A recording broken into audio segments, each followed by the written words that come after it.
This is James Elder for IFL TV in association with Macklin's Gym Marbella. I'm in Watford today for the media workout of Anthony Joshua and John the Gorilla Ryder. With me, I've got trainer Tony Sims. How are we doing, Tony? Yeah, I'm all good, John. Good. How much of this is what you'd normally do? Is it a case of just going through the motions for the media and for the paying public?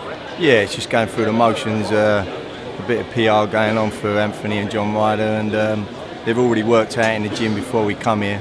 So they've just done like a couple of rounds, a bit of skipping, shadow boxing. But as you can see, it's a great turnout today in Anthony's hometown of Watford, and a lot of people have showed up to support him.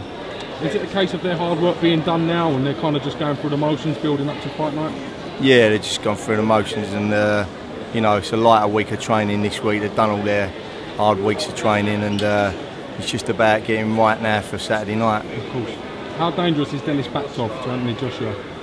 Well, all heavyweights are dangerous, you know, only takes one punch and it can be over, so every heavyweight that gets in the ring is a danger, but you know, I think Anthony has got all the tools to beat Baktov inside the distance, and you know, we're looking for a good performance and for him to pick his first title up on Saturday night.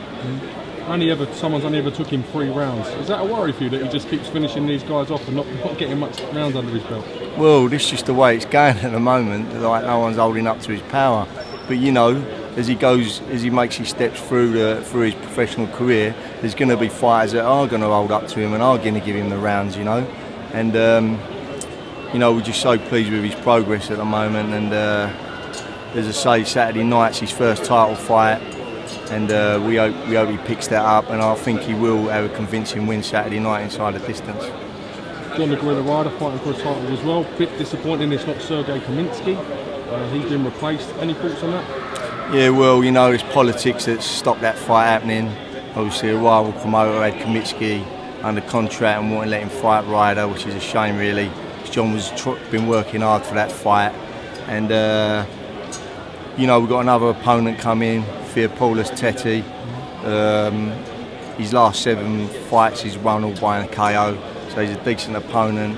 He switched to a WBO Intercontinental title, so it's just about really getting John, you know, a title now, and then him moving into the world rankings, and then, as Eddie was saying earlier, push him on next year into moving up the world rankings, and you know, hopefully get him a world title fight sometime next year.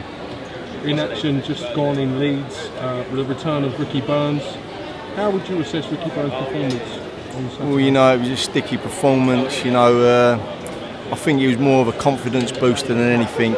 You know, he's had a bad run of fights, and you know, he needed a win badly. You know, I thought he was a bit tentative in the fight. He's still not at his right weight at light welterweight. He's been working with a dietitian, and he come in £2 under the weight, so we need to look at his weight, and I think further work with a dietitian will bring him comfortably down to lightweight now. You know, he's only £4 off of that, so I think he'll continue his career at lightweight, and hopefully that was a bit of a confidence boost, that fight on Saturday night. I mean, I got offered a couple of opponents, poor opponents that had terrible records. The guy we picked out, he'd lost 1 fight really early in his career and was a tough opponent, you know what I mean? We've got to remember that. And like, Ricky ain't a massive puncher, so I was never thought he would knock that kid out. So, you know, a points decision was what we looked at, and we'll just go on from there. Getting a fighter at this late in his career, is it a case of trying to change his genetics and his makeup and stuff that he's done throughout his career? Not really. I don't think you can, you know, teach an old dog new tricks. You know, his style is what he is. He's fought like that for years on end, you know, and you know, I'm not trying to change him, you know, but he's enjoying his boxing down in Essex, and you know, we'll just see how he develops. You know, he needs to get his weight right, because he was struggling bad at lightweight, but he didn't have a dietitian and weren't working with anyone to control that. Now I think he's had 6 weeks with this new dietitian. He made 9:13 really comfortable without even trying. So I think if he continues to work with a dietitian now, I think he'll make lightweight comfortably, and we'll just see what happens from there, really. Do you think lightweight is his best weight? Yeah, I mean, he's not big enough for light well anyway. You know, sparred him with a few light welters in the gym, and he just ain't on that scale. So, you know, lightweight is his right weight, and as I say, we'll work towards his next fight at lightweight. All right, well listen, big night for Anthony Joshua Saturday. Yeah. I'll see you at the weigh-in, no doubt. Hopefully he wins his first title on Saturday. It'll be a great occasion. Yeah. And looking forward to Watford, a rising star coming from Watford. Yeah, that's right. Yeah, thanks, James. It's all right, thank you.